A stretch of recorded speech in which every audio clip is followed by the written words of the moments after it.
ఒక సంఘంలో చాలా జాగ్రత్తగా వినండి. దేవుడు నా జీవితంలో నేర్పించిన పాఠం.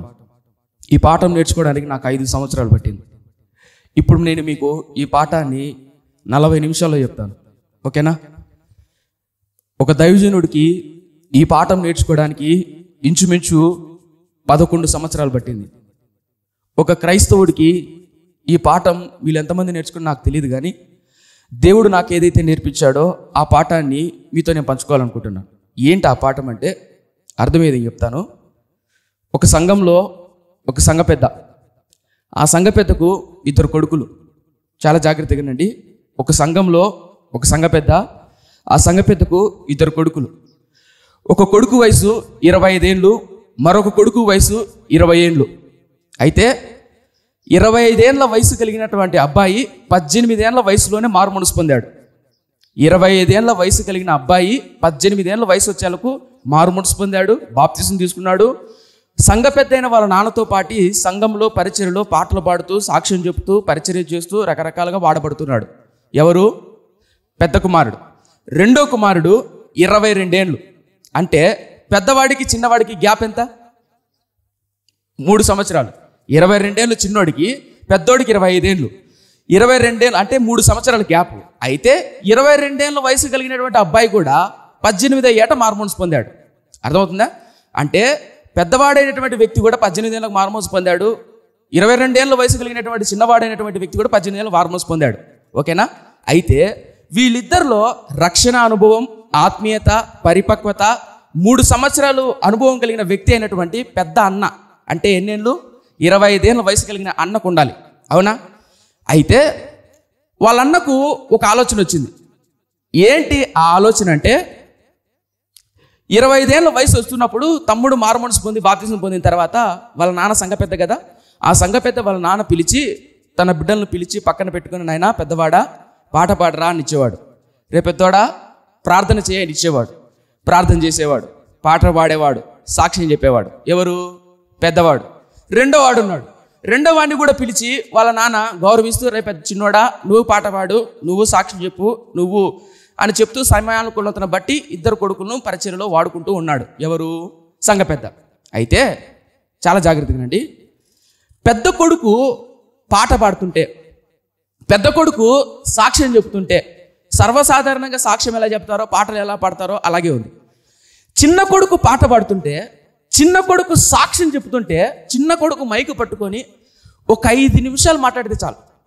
చిన్న కొడుకు మైకు పట్టుకొని ఒక 5 నిమిషాలు మాట్లాడితే చాలు. 2-3 నిమిషాలు వాడి నోటి నుంచి వచ్చే ప్రార్థన చాలు. ప్రజల గుండెల్లో ఏదో తెలియని ఆందోళన, ఏదో తెలియని గుండెల్లో నచ్చబడ్డం. పక్కనున్న అన్న 25 ఏళ్ళ వయసు కలిగిన నేను, నా తమ్ముడి కంటే 3 ఏళ్ళు పెద్దోన్ని, నా తమ్ముడు నాకంటే చిన్నవాడు, నేను పాడుతుంటే వాన్లా పాడలేకపోతున్నానే. వాడు సాక్ష్యం చెప్తుంటే ఏదో తెలియని వాడి సాక్ష్యంలో ఏదో ప్రభావం ఉంది. నేను మారుమనసు పొందా, నేను బాప్తిసం తీసుకున్నా, నేను ప్రభు శరీరంలో రక్తంలో పాల్పంపులు పొందుతున్నా. అయితే నా తమ్ముడికి నాకు ఏంటి తేడా? పైగా వాడికంటే నేను పెద్దోన్ని, వాడికంటే నాకు అనుభవము, జ్ఞానము, తెలివి, వాడికంటే ముందు పుట్ట నాకు ఎక్కువ ఉండాలి కదా. నా తమ్ముడికి ఎట్లొచ్చింది? నా తమ్ముడికి ఎలా వచ్చింది ఇది అని పెద్దవాడైనటువంటి వ్యక్తి చిన్న తమ్ముడిని చూసి హృదయంలో తెలియని ఆందోళన. పెద్దవాడు పాట పాడి వెళ్ళిపోయిన తర్వాత చిన్నవాడికి వాళ్ళ నానిస్తే దీనంగా వచ్చి మైకు పట్టుకొని పాట పాడుతున్నప్పుడు, సాక్ష్యం చెప్తున్నప్పుడు అక్కడున్న ప్రజల్లో తెలియని ఆందోళన, అంతరంగంలో తెలియని ప్రశాంతత, ఏదో గుండెల్లో పొడవబడుతున్నటువంటి. వాడి ఇంట్లో ప్రార్థన చేసినా చాలే, గృహకూడికలో ఇంట్లో ప్రార్థన చేసుకున్నా తమ్ముడు చేసే ప్రార్థనలో అన్న హృదయం కూడా నొచ్చబడుతుంది. ఏంటి నా తమ్ముడు, నేను మారుమనసు పొందలేదా? పొందానా లేదా? పొందాను. నా తమ్ముడు మారుమనసు పొందలేదా? పొందాడు. మరి ఏంటి మా ఇద్దరికి తేడా? నేను మైకు పట్టుకొని మాట్లాడుతుంటే, వాక్యం చెప్తుంటే అరుస్తున్నట్టుంటుంది, కావు కావు కావు కావు అని. కానీ నా తమ్ముడు చెప్తుంటే ఏదో గుండెల్లో తెలియని ఆందోళన, ప్రేమ, కలవరం. ఎక్కడ మా తమ్ముడికి వచ్చి అని ఓ రోజు తమ్ముడి దగ్గరికి వెళ్ళి, మరి తమ్ముడు నేను ఒక మాట అడగాలనుకుంటున్నా, నాకు సహాయం చేస్తావా? తమ్ముడు ఆశ్చర్యపోయాడు. ఏంటన్నా చెప్పన్నా, ఏమన్నా అంటే, ఏం లేదు తమ్ముడు, నువ్వు పాట పాడుతున్నప్పుడు, సాక్ష్యం చెప్తున్నప్పుడు, గృహకోడికలు మా ఇంట్లో ప్రార్థన చేసుకుంటున్నప్పుడు కూడా నువ్వు పాట పాడుతుంటే, సాక్ష్యం చెప్తుంటే ఏదో తెలియని ప్రభావం ఉందిరా. నీ మాటల్లో ఏదో తెలియని ఒక శక్తి ఉంది. ఏంటి దానికి అర్థం? అర్థం ఏం చెప్తా. ఇంగ్లాండ్ దేశంలో తెల్లవారుజామున 4-4:30 ఆ టైంలో లాంతర్లు అంటే తెలుసా? మన పూర్వీకులు, మన పితరువాళ్ళు లాంతర్ ఆ లాంతర్లు పట్టుకొని గుంపులుగా కుటుంబ సమేతంగా లాంతర్లు పట్టుకొని వెళ్తున్నారు జనాలు. పిల్లలు, పెద్దలు, మిడిల్ వయసు అందరూ కలుసుకొని లాంతర్లు పట్టుకొని వెళ్తున్నారు. పొలాలలో పనిచేసుకునే వాళ్ళందరూ ఆ లాంతర్లు పట్టుకొని వెళ్తున్న వాళ్ళని, గుర్రాలలో వెళ్తున్న వాళ్ళని చూసి, రథాల్లో వెళ్తున్న వాళ్ళని చూసి ఆశ్చర్యపడుతూ వాళ్ళని పిలిచి, అయ్యా ఎక్కడికి వెళ్తున్నారు? ఏంటయ్యా ఇంత పొద్దున్నే లాంతర్లు పెట్టుకుని వెళ్తున్నారు? ఏమన్నా యుద్ధ సమాచారమా? ఏమన్నా మన సమస్య ఏమన్నా వచ్చిందా? భూకంపం వచ్చిందా? ఎందుకు ఇలా పోతున్నారని పిలిచి అడిగాడు. అప్పుడు పిలిచి అడిగితే ఒక వ్యక్తి ఇలా చెప్పాడు, ఏం లేదండి ఇంగ్లాండ్ దేశంలో మరి కొంత దూరంలో మన ఆ ప్రాంతంలో జార్జ్ విట్ఫీల్డ్, చాలా జాగ్రత్తగా అండి, జార్జ్ విట్ఫీల్డ్ అనే దైవజనుడు వాక్యం చెప్తున్నాడు. ఆ వాక్యం వినడానికి, ఆ జార్జ్ విట్ఫీల్డ్ అనే వ్యక్తి వాక్యం చెప్తున్నాడు, ఆ వాక్యం వినడానికి నేను పరుగులు తీస్తున్నాను, అందుకని మేమందరం వెళ్తున్నాము అని అంటారు. అవునా? ఎవరు ఆ వ్యక్తి? సరే అని చెప్పి ఆ పొలం పనులు, అక్కడ ఉన్నటువంటి విషయాలన్నీ పక్కన పెట్టేసి ఆ వ్యక్తి కూడా బయలుదేరాడు. నేను కథ చెప్పట్లా, కల్పనా కథ చెప్పట్లా, లేదంటే నేను ఊహించుకొని చెప్పట్లా, చరిత్ర పుటల్లో ఉన్నటువంటి విషయాన్ని చెప్తున్నా. జార్జ్ విట్ఫీల్డ్, మీరు గూగుల్లో కొట్టినే వస్తుంది జార్జ్ విట్ఫీల్డ్. అయితే వెళ్ళాడు, ఈ వ్యక్తి కూడా వెళ్ళాడు. వెళితే చుట్టూ జనాలు, అప్పట్లో మనలాగా మైక్రోఫోన్లు, ఈ యాంప్లిఫైర్లు, మిక్సర్లు ఏమి లేవు. చుట్టూ జనాలు మీద, ఒక సమాధి మీద, ఒక అరుగు మీద నిలబడుకొని ఒక వ్యక్తి వాక్యం చెప్తున్నాడు. ఆ వాక్యము ఎక్కడ వినపడదు అని చెప్పి చిన్నపిల్లలు ఏడుస్తా అంటే వాళ్ళు సముదాయించుకోవడానికి అంత దూరం వెళ్ళేవారు, ఎందుకంటే వినపడదేమో అని. అంత నిశ్శబ్దంగా వింటున్నారు వాక్యం. ఆ వ్యక్తి యొక్క వయసు ఏంటో తెలుసా? ఆ జార్జ్ విట్ఫీల్డ్ యొక్క వయసు ఏంటో తెలుసా? 21 ఏళ్ల వయసులో జార్జ్ విట్ఫీల్డ్ అనే దైవజనుడు వాక్యం చెప్తుంటే జనాలు బోలవని వచ్చేవాళ్ళంట. నిజం, ఆ పుస్తకాన్ని చదువుతున్నప్పుడు నేను భయంకరంగా ఏడ్చేవాడిని. 21 ఏళ్ల వయసులోనే ఎలా వచ్చింది? ఇప్పుడు నా జీవితంలో 5 సంవత్సరాల కిందట నేను ఏడ్చిన ఏడుపు, దేవుడు నాకు నేర్పించిన పాఠం ఇప్పుడు మీతో పంచుకుంటా. మీరు ఎప్పుడన్నా అలా బాధపడ్డారో లేదో నాకు తెలియదు. నేను చెప్తున్నా, నాకు పాటలు పాడే వరం లేదు, నా స్వరం అంత బాగోదు, ఏ తలాంతు లేనోని, పుట్టుకతోనే శపితమైన వాడిని. కానీ ప్రభు సన్నిధిలో ఉన్నప్పుడు, ప్రభు సన్నిధిలో, అయ్యా మా నాన్నలా నీ పాటలు పాడాను. నిజం చెప్తున్నా, సీరియస్ చెప్తున్నా. మా అవ్వ లాంటి ప్రేమ, మా ఇంటికి వచ్చారనుకో, మా ఇంట్లో లేకపోయినా మా అవ్వ మాత్రం మీకు భోజనం పెడుతుంది. మా అవ్వకున్న ప్రేమ, మా నాన్నకున్న ప్రేమ, మా నాన్నకున్న ఓర్పు నాకు ఈ ప్రభువా. మా సంఘంలో ఎవరైనా పాటలు బాగా పాడుతుంటే నేను పాడలేకపోతున్నాను, ఏడ్చేవాడిని. ఎవరైనా మంచి సాక్ష్యం చెప్తుంటే నేను సాక్ష్యం చెప్పలేకపోతున్నాను, బాధపడేవాడిని. 5 సంవత్సరాల తర్వాత దేవుడు నాకు పాఠం నేర్పించాడు. ఒరే సంజీవ్గా, ఆ ప్రభావం, ఆ శక్తి 21 ఏళ్ల వయసులో కలిగిన జార్జ్ విట్ఫీల్డ్కి ఎలా వచ్చిందో తెలుసా? మొదట మీకు ఉపమానం చెప్పా, అది మాత్రం ఉపమానమే, అర్థమయ్యేదానికోసం. తమ్ముడు పాట పాడుతుంటే అన్న గుండెల్లో నొచ్చబడుతుంది, అన్న పాట పాడుతుంటే అన్న సాక్ష్యం చెప్తుంటే ఏమనిపిలా. ఇక్కడ కూర్చున్న మీరు కూడా పాటలు పాడారు, సాక్ష్యం చెప్పారు. నేను ఎవరిని కించపరచాలని కాదు, ఎవరిని తక్కువ చేయాలని, నేను అంతటోనే కాదు. నా బాధ ఏంటంటే, మీ అంతరంగంలో ఎప్పుడన్నా అనిపించిందో లేదో నాకు తెలియదు, కానీ నేను వాళ్ళలా పాడలేకపోతున్నానే, వాళ్ళలా సేవ చేయలేకపోతున్నానే, వాళ్ళలా పరిచయం చేయలేకపోతున్నానే, ఏడ్చేవాడు. అంటే తమ్ముడు, అన్న వచ్చి అడిగాడు, తమ్ముడు ఏంట్రా దానికి కారణం? నువ్వు పాట పాడుతున్నప్పుడు పాటలో శక్తి, వాక్యం చెప్తున్నప్పుడు తెలియని ఏదో ప్రభావం ఉందిరా, ఆత్మలో తీవ్రత ఉందిరా. ఆ ఆత్మలో తీవ్రత ఎట్లా వచ్చింది నీకో? నేను మారుమనసు పొందా, నువ్వు మారుమనసు పొంది, ఎట్ల నుంచి వచ్చింది అంటే అప్పుడు తమ్ముడు చెప్పాడు, అన్న నేను ఒక పుస్తకం చదివా. ఏం చదివాడట?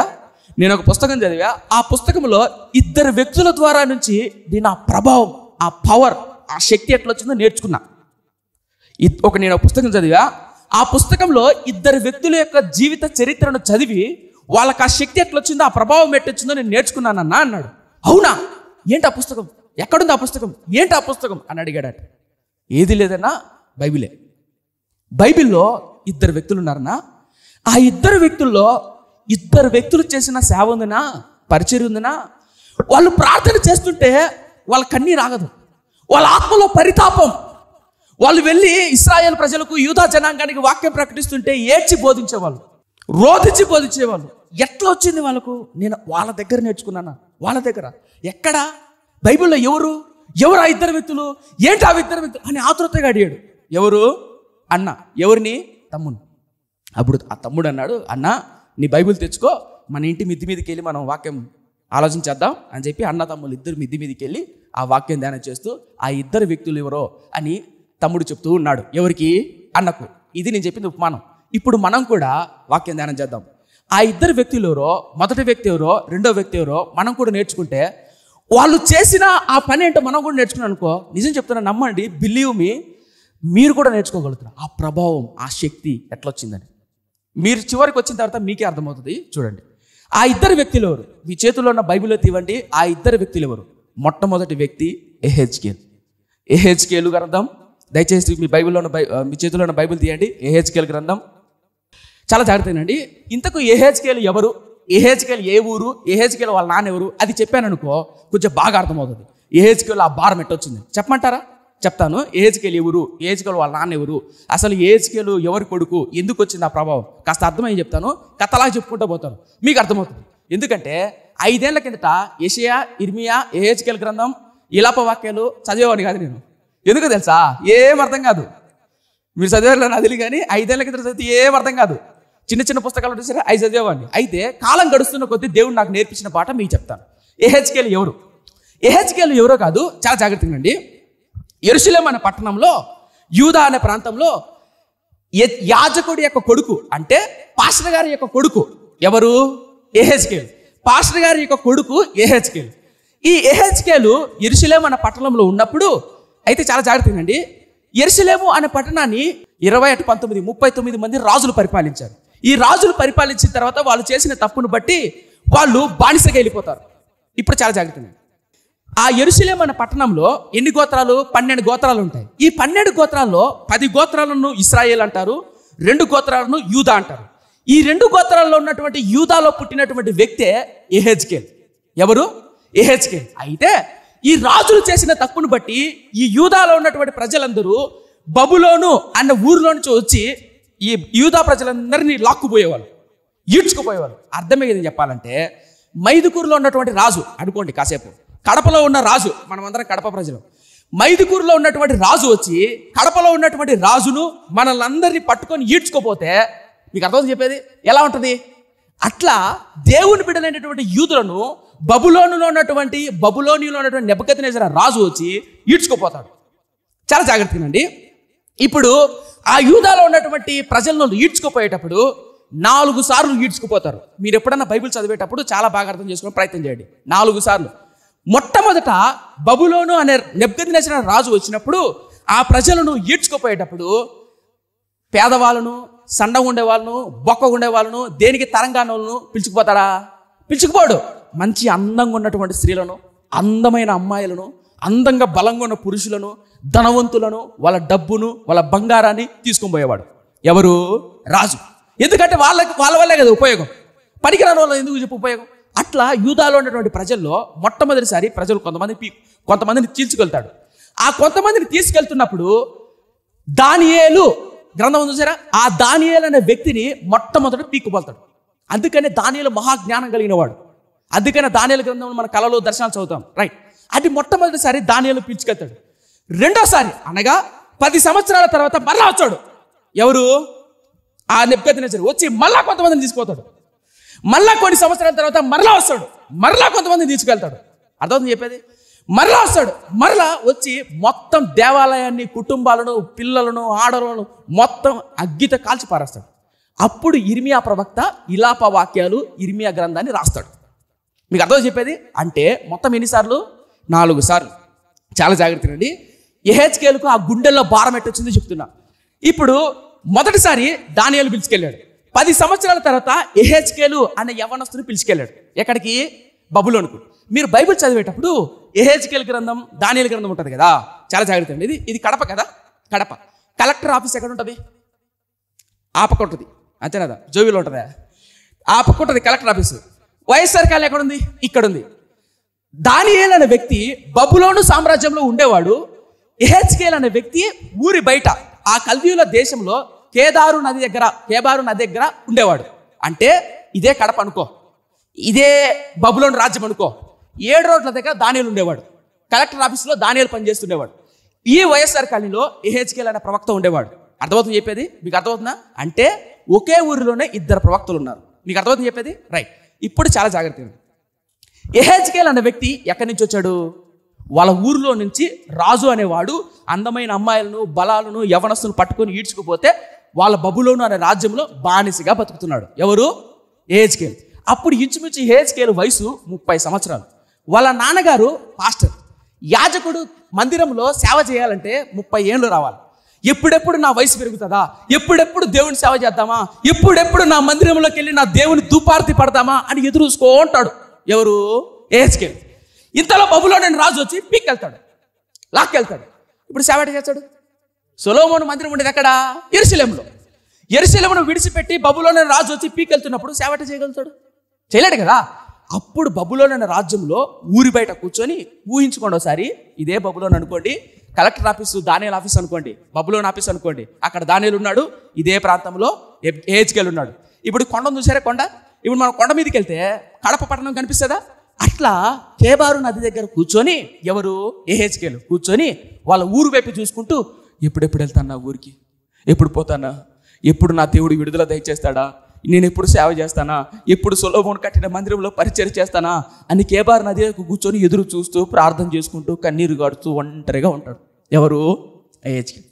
అలా ఒంటరిగా బాధపడుతూ, ప్రభువా నీ సేవ చేయాలని, నీ పరిచయం చేయాలని, అయ్యా నీ కొరకు బ్రతకాలని నన్ను వాడుకో ప్రభువా అని ఒంటరిగా కేబారు నది కూర్చొని ఏడుస్తూ బాధపడుతూ ఉంటాడు. అప్పుడు బాధపడుతుంటే అప్పుడు దేవుడు వచ్చి దర్శనం ద్వారా వచ్చి యెహెజ్కేలు, నాయన యెహెజ్కేలు అని మొట్టమొదటి అధ్యాయంలో చూపించేది దర్శనం. యెహోవా యొక్క ప్రభావము, యెహోవా యొక్క ప్రసన్నత ఎలా ఉంటుంది అనేది మొదటి అధ్యాయంలో ఉంటుంది. రెండో అధ్యాయంలో నుంచి యెహెజ్కేలు పిలుస్తాడు, నేను ఎవరినో అని చూపించుకుంటాడు దేవుడు. రెండో అధ్యాయంలో పిలుస్తాడు, యెహెజ్కేలు అటువంటి నువ్వు నా పరిచయం చేయాలి, నువ్వు నా కొరకు భారం కలిగి బ్రతకాలి, నువ్వు నా కొరకు బాధ్యత కలిగి జీవించాలి ఈ పట్టణంలో అని చెప్పి యెహెజ్కేలు దగ్గరికి వచ్చి, యెహెజ్కేలు నరపుత్రుడా అని కొన్ని మాటలు చెప్తాడు. ఆ మాటలు ఏంటి అని కొన్ని మాటలు చదువుకొని దాని తర్వాత ఏం జరిగిందని చెప్తా. ఓకేనా? ఇప్పుడు యెహెజ్కేలు గ్రంథం 2వ అధ్యాయం చూడండి. ఇప్పటి వరకు మీకు బ్యాక్గ్రౌండ్ అర్థమైందా? వెనకాల ఏం జరిగింది అర్థమైంది కదా. ఇప్పుడు యెహెజ్కేలు 2వ గ్రంథం తీయండి. ఇప్పుడు ఇంకా బాగా అర్థమవుతుంది. చూడండి, 2వ అధ్యాయం, యెహెజ్కేలు గ్రంథం 2వ అధ్యాయం 1వ వచనం. నరపుత్రుడా, నీవు చక్కగా నిలవబడుము, నేను నీతో మాట్లాడవలను అని ఆయన నాతో మాట్లాడినప్పుడు ఆత్మ నాలోనికి వచ్చి నన్ను నిలబెట్టెను. అప్పుడు నాతో మాట్లాడిన వాని స్వరము వింటిని. ఆయన నాతో ఇట్లనెను, నరపుత్రుడా, నా మీద తిరుగుబాటు చేసిన జనుల యొద్దకు, ఇశ్రాయేలుల యొద్దకు నేను పంపుచున్నాను. వారును వారి పితరులను నేటి వరకు నా మీద తిరుగుబాటు చేసిన వారు సిగ్గుమాలిన వారు, కఠిన హృదయులనై ఉన్నారు. వారి యొద్దకు నేను నిన్ను పంపుచున్నాను. వారు తిరుగుబాటు చేయవారు గనుక వారు వినను వినకపోయినను తమ మధ్య ప్రవక్త ఉన్నాడని వారు తెలుసుకున్నట్లు. తలలు పైకెత్తండి, అర్థమయ్యేది చెప్తా. ఇప్పుడు యెహెజ్కేలు అనే వ్యక్తి ఎక్కడున్నాడు? సొంతూరులో ఉన్నాడా? ఎక్కడున్నాడు? బబులోను అనే శత్రు రాజ్యంలో ఉన్నాడు. కరెక్టే కదా. ఇప్పుడు కొండ మీద మీకు అర్థమయ్యే చెప్తున్నా, కూర్చొని కడప పట్టణాన్ని చూస్తూ నేను ఎప్పుడెప్పుడు వెళ్తానా మా ఊరికి, నేను ఎప్పుడు యెరూషలేముకి వెళ్తానా, సొలొమోను మందిరంలో ఎప్పుడు నేను ధూపార్తి సేవ చేస్తానా అని ఎదురుచుకున్నాడు. ఎవరు? యెహెజ్కేలు. అప్పుడు దేవుడు దర్శనం ద్వారా వచ్చి కొన్ని దర్శనాలు చూపించి తర్వాత స్వరం ద్వారా మాట్లాడుతూ, నరపుత్రుడా లే, నేను నిన్ను ఈ ప్రజలకు, ఏ ప్రజలకు? ఇప్పుడు యెహెజ్కేలు ఎక్కడున్నాడు? బబులోనులో. అక్కడ బబులోనులో కూడా యెహెజ్కేలు దానియేలుతో పాటు కొంతమంది స్త్రీలు ఉన్నారు, కొంతమంది పురుషులు ఉన్నారు, ధనవంతులు ఉండారన్నమాట. వాళ్ళకు వెళ్ళి నువ్వు సేవ చేయి, వాళ్ళకు వెళ్ళి నేను చెప్పింది చెప్పు అని దేవుడు చెప్తాడు. ఎవరికి? యెహెజ్కేలు. సర్వసాధారణంగా వాక్యం ఎలా ప్రకటిస్తారు? ముక్కుతోనా, చెవుతోనా, కాలుతోనా, నోటితోనా? నోటితో పైదలతో. ఒప్పుకుంటారా? మీకు మాట చెప్పనా?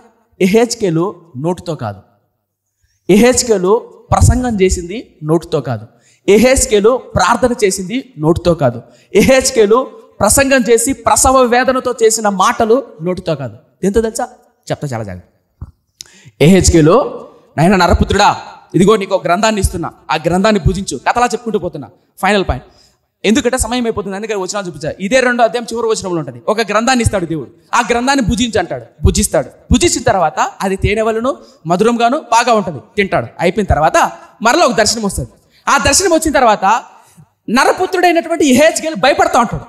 ఎందుకు భయపడతా ఉంటాడంటే అక్కడ ఉన్నటువంటి ఇశ్రాయేలులు సామాన్యమైన వాళ్ళు కాదు, ఎదురు తిరిగి చంపుతారు రాళ్లతో కొట్టి.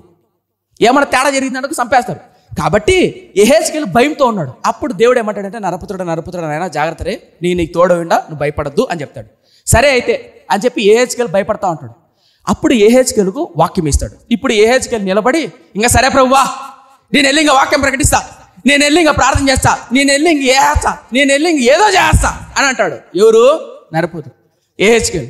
అప్పుడు యెహెజ్కేలు, నాయనా ఆవేశపడు, జ్ఞానం తెలిస్తే సరిపోదు, వాక్య జ్ఞానం ఉంటే సరిపోదు, వాక్య జ్ఞానము వాక్య పరిపక్వత ఉంటే సరిపోదు, ఆశ ఉంటే సరిపోదు, నీకు ఇంకొకటి కొదగా ఉంది యెహెజ్కేలు, నువ్వు ఇంకొకటి చెయ్యాలి, నీకు ఇంకొకటి కొదగా ఉంది. ఏంటి ప్రభువా?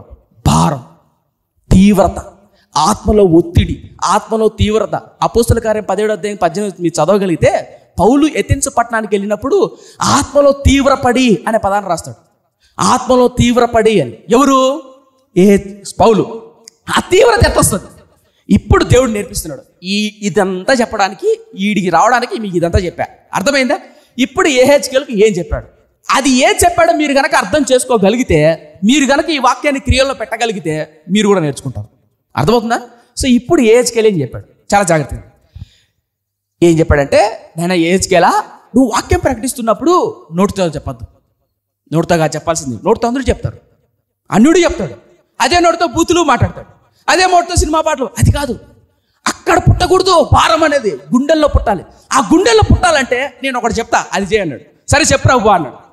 ఏం లేదు యెహెజ్కేలు, ఈ ఇశ్రాయేలు ప్రజలు ఉన్నారే, ఈ ఇశ్రాయేలు ప్రజలు చేసిన తప్పు ఉంది, ఆ తప్పును నువ్వు భరించు.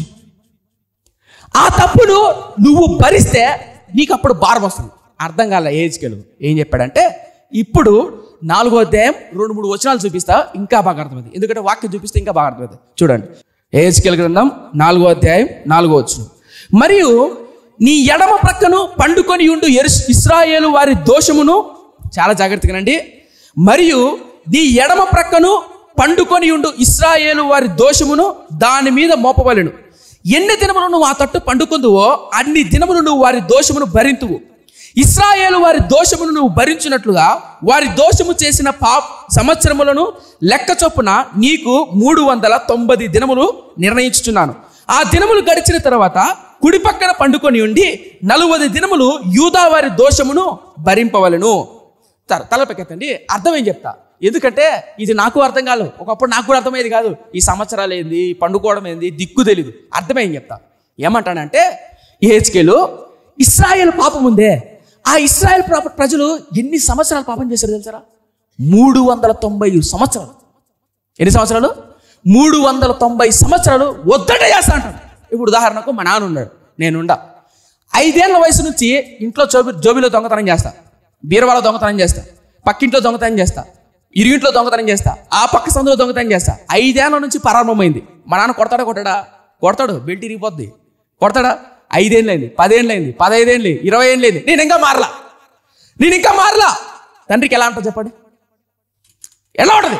ఇశ్రాయేలు ప్రజలు 300 సంవత్సరాలు తప్పు చేస్తుంటే, ఆ తప్పును యెహెజ్కేలు, నువ్వు వాక్యం చెప్పడం కాదు నాయనా, నువ్వు భరించాలి. భారం నువ్వు భరించాలి. అంటే ఎట్లా ప్రభువా అంటే, ఏం లేదు, వాళ్ళు ఎన్ని రోజులు పాపం చేశారు, ఎన్ని సంవత్సరాలు? 390 కదా. చాలా జాగ్రత్తగా రండి.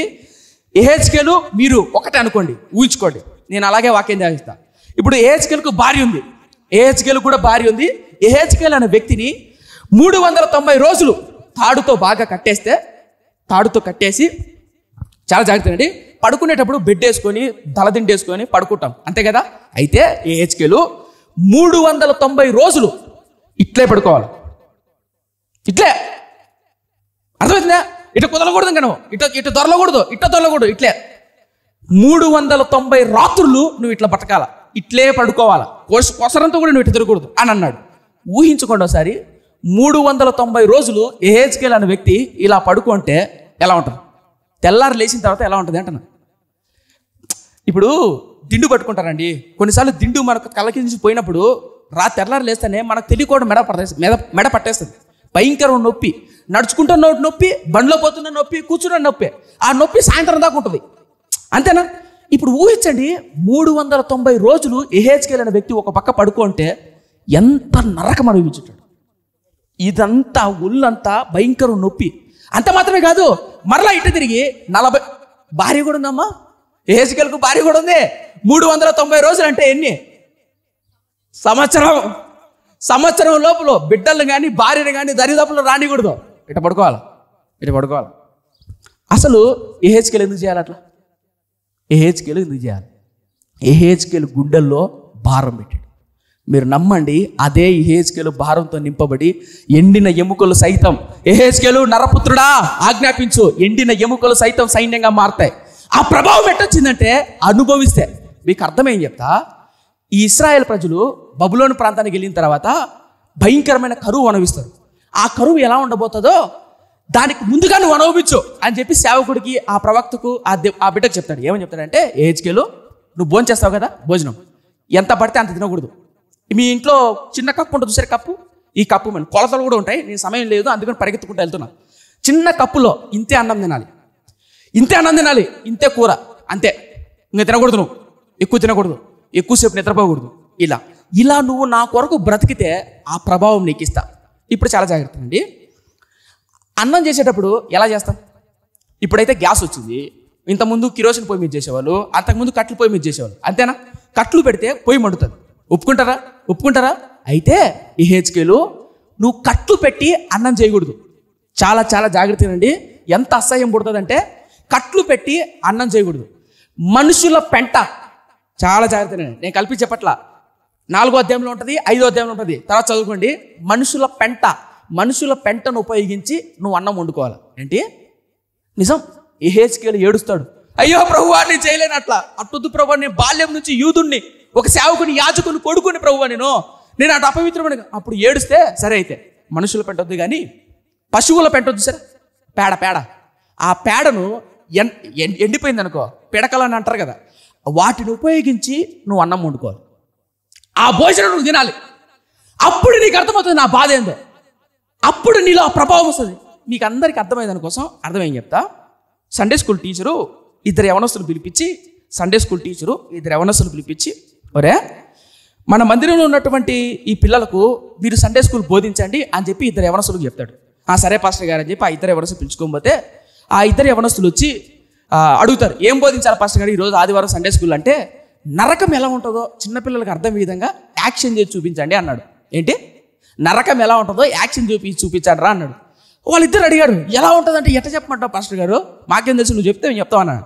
అప్పుడు పాస్టర్ గారు అన్నాడంట, ఏం లేదురా, లూకా రాసిన సువార్త 16వ అధ్యాయంలో ఒక మాట ఉంటుంది, ధనవంతుడు లాజరు ఒక ఆయన ఉంటాడు. ఆ ధనవంతుడు చచ్చిపోయినప్పుడు దాహం అబ్రహాం రొమ్మున ఉన్నటువంటి లాజరు ఒక్క చుక్క నీళ్ళు, భయంకరమైనటువంటి మంట, వేడి తట్టుకోలేక అలాంటి నరక వేదన ఉంటుంది, అది యాక్షన్ చేసి చూపించండి అన్నాడు. వాళ్ళకి ఇంకా అర్థం కాల. ఒరే ఊహించుకోండిరా, మీ ఇంట్లో మీ అమ్మ అన్నం పెట్టింది, పిల్లలు చెప్తున్నాడు, ఎండు మిరపకాయ పచ్చిమిరపకాయ తినిన తర్వాత ఎట్ట కారం ఉంటుంది, ఉసులు కొడతారు కదా. ఇప్పుడు పిరికెడు, చాలా జాగ్రత్తగా అండి, పిరికెడు కారపొడి నోట్లో వేసుకొని కళ్ళల్లో పోసుకుంటే మీకు ఎలా ఉంటారు అని అడిగి పాస్టర్ గారు అడిగారు. పిరికెడు కారపొడి నోట్లో చల్లుకొని నోట్లో వేసుకొని కళ్ళల్లో పొడుచుకుంటే మీరు ఎలా ప్రవర్తిస్తారా అన్నాడు. ఎవరు? పాస్టర్ గారు. ఎవరిని? ఆ యవనస్తులు ఇద్దరిని. అప్పుడు వాళ్ళకి అర్థమైంది, వామ్మో నరకం అంటే ఇటుంటుందా, ఇప్పుడు చూసుకొని నా ప్రతాపం చూపించాను. ఒకడు పోయినాడు, ఇంకా పాస్టర్ గారు నేను చూపించా చూడు, యాక్షన్ పిల్లలకు అర్థమైపోతుంది. వాడు వచ్చి అని యాక్షన్ చేశాడు. వాళ్ళు పిల్లలందరూ ఎగతెగ చూసారు కిదిరిచిపోయే వరకు. ఒరే ఏం జరుగుతుంది? అప్పుడు పిల్లలు చెప్తున్నాడు, పిల్లలారా నరకం అనేది ఇట్టుంటుంది, భయంకరంగా ఉంటుంది, జాగ్రత్త అని యాక్షన్ చేసి చూపించాడు. ఇప్పుడు రెండో వాడే వాడే చేశాడంటే, పాస్టర్ గారు ఒక్క నిమిషం టైం గప్ప పరిగెత్తుకుంటూ వెళ్ళాడు. మళ్ళీ వచ్చాడు, వచ్చి పాస్టర్ గారు ఇంకా నేను స్టార్ట్ చేయమంటారా నా యాక్టింగ్, ఇంకా చూపించమంటారా? చూపిరా అన్నాడు. ఇంక వీడు ఇట్లా వెనకాల చేతి పెట్టుకొని వాడు నిజంగానే కారపొడి తెచ్చాడు. నోట్లో వేసుకుని కళ్ళలో వేసుకున్నాడు. జోక్ కాదు, సీరియస్. వాడు నిజంగా ఒకడేమో యాక్టింగ్ చేశాడు, ఒకడేమో నిజంగా కారపొడి తెచ్చుకొని నోట్లో పోసుకొని కళ్ళలో పోసుకున్నాడు. వీళ్ళిద్దరిలో ఎవరు బాగా చూపించగలరు చెప్పండి? అనుభవించి రుచి చూసి ఎరిగిన వాడు. అందుకనే దావీదు భక్తుడు అంటాడు, యెహోవా ఉత్తముడని రుచి చూసి ఎరిగి తినంటాడు. అర్థమవుతుందా? ఆ రుచి చూసే అనుభవం చాలా మందికి లేదు. అప్పుడు అర్థమైంది నాకు 5 సంవత్సరాల తర్వాత. ఒరే ప్రార్థనలో, పాటలో, సాక్ష్యంలో శక్తి రావాలంటే దేవుడి ప్రేమ ఏంటో నువ్వు రుచి చూడాలి. రుచి చూస్తే ఆత్మలో తీవ్రత ఏంటి అనేది అర్థమవుతుంది, ఆత్మలో ప్రభావం ఏంటి అని అర్థమవుతుంది. రుచి చూడకోకుండా గాలి మాటలు మాట్లాడితే ప్రభావం ఏంటొస్తుంది? 4 పుస్తకాలు చదివో 4 బుక్కులు చదివి రాదు. రుచి చూడాలి, దెబ్బలు తగలాలి, నిందలు, అవమానాలు, శ్రమ, బాధ భరిస్తే వస్తుంది. ఏంటిది? ప్రభావం, తీవ్రత. నీకు మాట చెప్పిన, క్రైస్తవుల్లో చాలామంది దేవుడు అలా వాడుకోవాలని ఆశపడతాడు. అలా వాడుకోవాలని ఆశపడితే ఆ శ్రమ, బాధ తట్టుకోలేక దండమన అయ్యా అని చెప్పి వెనక్కి వెళ్ళిపోతారు. అది చాలామంది క్రైస్తవులు. ఒక మాట చెప్పనా, తమ్ముడు చార్లెస్ వెస్లీ 4,000 పాటలు రాశాడు. 4,000 పాటలు. అన్న జాన్ వెస్లీ ఇంగ్లాండ్ దేశాన్ని వణికించాడట్టే. అన్న తమ్ముళ్ళు ఇద్దరు పోటాపోటీ సేవ చేశారు. నమ్మండి, ఇద్దరు ఎట్లాంటి సేవ చేశారంటే అద్భుతమైన సేవ. తమ్ముడు పాటలు పాడతాడు, అన్న వాక్యం చెప్తాడు. అన్న వాక్యం చెప్పిందంటే నమ్మండి, ఇంగ్లాండ్ దేశంలో బ్రాందీ షాపులు, మందు షాపులు ఉంటాయి కదా. మన జాన్ వెస్లీ గారు వాక్యం చెప్తూ పోతుంటే, నేను చెప్పేది 17వ శతాబ్దంలో జరిగిన సంఘటన. 17వ శతాబ్దంలో జరిగిన మెథడిస్ట్ సంఘ కాపరి జాన్ వెస్లీ. ఆయన ఒక ఊరికి వెళ్ళి వాక్యం ప్రకటించాడు అనుకో, వారం రోజు మీటింగ్ పెట్టాడు అనుకో, అక్కడ బ్రాందీ షాపులు మూతపడాల్సిందే. ఎవడు పోడుగా. అంత ప్రభావం, అంత శక్తి. మీకు తెలుసో బిల్లీ గ్రహం గారు ఒక చోట 40 రోజులు ఉపవాస ప్రార్థన పెట్టింటే, ఆస్ట్రేలియాలోనూ ఐ థింక్ ఎక్కడో సరిగా నాకు ఎగ్జాక్ట్ గుర్తులేదు, సినిమా థియేటర్లు ఉంటాయా, సినిమా థియేటర్లు మొత్తం మూసేశారు. ఎవడు రాట్లా సినిమాకు, అందరూ బిల్లీ గ్రహం గారి మీటింగ్స్ వెళ్ళిపోతున్నారు. అంత ప్రభావం. ఎట్లా వచ్చింది వాళ్ళకి ప్రభావం? ఇప్పుడు ముందు చెప్పానే Charles Wesley, John Wesley. Charles Wesley ఒక ఊరికి వెళ్ళి పాట పాడి సువార్త ప్రకటిస్తూ ఉంటే, అక్కడ ఉన్నటువంటి దుండగులు ఆయన చర్మాన్ని, ఆయన కడుపును, ఆయన చర్మాన్ని, చేతులు ఉంటాయి కదా, కత్తి తీసుకొని పొడిచి కొన్ని గాయాలు చేసి, తోలు ఉంటుంది, తోలు ఇట్లా ఒలుస్తారు. ఇప్పుడు మీరు కీరకాయ, దోసకాయ తోలు ఒలుస్తారే, తెలుసు కదా, తోలు ఒలుస్తారు కదా. ఆ తోలు ఒలిచినప్పుడు ఎలా వస్తుంది తోలు? అట్లా తోలు ఒలిచారు. ఎవరికి? Charles Wesley. ఆ మంటకు, ఆ నొప్పికి తట్టుకోలేక ఇంటికి వస్తూ ఉంటాడు. ఎవరు? Charles Wesley. అది చూశాడు అన్న. ఎవరు? John Wesley. జాన్ వెస్లీ చూసి ఏడుస్తాడు. ఎందుకు తెలుసా? అయ్యో నా తమ్ముడికి ఇట్లా అయిందే, అయ్యో నా తమ్ముడా అని బాధ కాదు. ఎందుకు తెలుసా? నాకెందుకు ఇలాంటి దెబ్బలు తగలేదు, నేనెందుకు ఇలా క్రీస్తు కొరకు, నేనెందుకు, నాకిట్లా ఎందుకు శ్రమ పొందలేదు అని ఏడుస్తాడండి అన్న. అది ప్రభావం అంటే. ఎట్టొస్తుంది ప్రభావం? ఎక్కడి నుంచి వస్తుంది ప్రభావం? క్రైస్తవుల్లో చాలామంది ప్రభావాన్ని కోల్పోవడానికి కారణమే తెలుసా? రుచి చూడలేకపోతారు. 5 ఏళ్ల కిందట నేను అడిగే, ప్రభువా నాకు నేర్పించు ప్రభువా. 5 సంవత్సరాల తర్వాత పట్టింది నాకు నేర్పి. నిజం చెప్తున్నా, సీరియస్. ఇంకొక వ్యక్తి కూడా చూపిస్తా, ఆ వ్యక్తి జీవితం ఇంకా దారుణంగా ఉంటుంది ప్రభావం పుట్టడం. నీకు ఒక మాట చెప్పనా, ఏ సేవకుడైతే, ఏ క్రైస్తవుడైతే కన్నీటి గుండా, శ్రమల గుండా, బాధల గుండా, నిందల గుండా వెళ్తాడో, గట్టిగా నిలబడతాడో, వాడిలో ప్రభావం ఉంటుంది. వాడు చేసే ప్రార్థన కూడా శక్తి ఉంటుంది. వాడు పాడే పాట కూడా రుచి చూసి ఉంటుంది. అందుకని ఇప్పుడు మన ఆంధ్రప్రదేశ్లో గొప్ప సేవకులు ఉన్నారు. దైవజనులు లేసన్న గారు ఎన్నో శ్రమలు పడ్డారు. భక్సింగ్ గారు ఎన్నో శ్రమలు, మీకు తెలియనివి కావు, అవునా కదా? రుచి చూశారు వాళ్ళు. మనం రుచి చూడట్లే. మనం ఒకవేళ దేవుడు మనల్ని రుచి చూపించాలని శ్రమలు గుండా వెళ్తే, శ్రమలకు దండం అని చెప్పి పరిగెత్తుకుంటూ వచ్చేస్తాయి. ఆలోచించండి. చాలా మంది ఏం చేస్తారు తెలుసా? ఏలియా లాంటి 7 ఆత్మలు కావాలి నాకు. ఏలియా ప్రార్థన చేస్తే వర్షం ఆగిపోయింది. ఏలియా లాంటి గొప్ప శక్తి, అభిషేకం, 7 ఆత్మలు నాకు కావాలి అని చాలా మంది కోరుకుంటారు. కానీ మీకు మాట చెప్పనా, ఏలియా ఒంటరిగా గోనె పట్ట కట్టుకొని, కడుపు మార్చుకొని ఉపవాసం ఉండే ప్రార్థన జీవితాన్ని ఎవరు కోరుకుంటారా? బా ఏలియా గారు నన్ను అభిషేకించండి, నన్ను అభిషేకించండి అని చాలా మంది కోరుకుంటారు. కానీ అదే ఏలియా గోనె పట్ట కట్టుకొని ఒంటరిగా కడుపు మార్చుకొని ప్రార్థన చేసిన ప్రార్థన జీవితాన్ని, అయ్యా ఏలియా గారు మీలాంటి ప్రార్థనా జీవితాన్ని నాకు నేర్పించండి, మీలాగా గోనె పట్ట కట్టుకొని విజ్ఞాపన చేసే ఆత్మ నాకు అని అడుగుతారండి. నెత్తిని చేయబెడితే అట్లాంటి కోరుకుంటారు. కానీ ప్రార్థనా జీవితాన్ని, కడుపు మార్చుకోవడం కోరుకోరు. పౌలు లాంటి సేవ అందరూ కోరుకుంటారు. కానీ అదే పౌలు జీవితంలో ఎన్నో రాత్రులు దీవారాత్రము నిందలతోనూ, కొరడా దెబ్బలతోనూ, అవమానంతోనూ, జాగారంతోనూ ఉన్నటువంటి పౌలు జీవితాన్ని కోరుకోరు. కానీ పౌలు లాంటి సేవ కోరుకుంటారు. కరెక్టే కదా? ఇష్టం. యోసేపుని ఏ విధంగా దీవించావు, నన్ను అట్లా దీవించు ప్రభువా. యోసేపుడు ఐగుప్తు రాజ్యంలో మహారామంత్రిగా చేసావు కదా, నన్ను అట్లా ఆశీర్వదించు అని నేను ఒకప్పుడు ప్రార్థన చేసేవాడు. దేవుడు నాకేం నేర్పించాడు తెలుసా? ఓరా పిచ్చోడా, అంత గొప్పగా దీవించాలనుకుంటున్నావు, అయితే యోసేపు లాంటి పవిత్రత, పరిశుద్ధమైన జీవితం కొరకు నాంది నీలో ఉందా? ఫతిఫర్ లాంటి భార్య, అందమైన భార్య వచ్చి రా పాపం చేద్దామంటే తిరస్కరించే శక్తి నీకుందా? ముందు దాన్ని అడుగు. దేవుడు నాకు నేర్పించిన పాఠం. శరీర ఇచ్చలను జయించడం ముందు నేర్చుకో.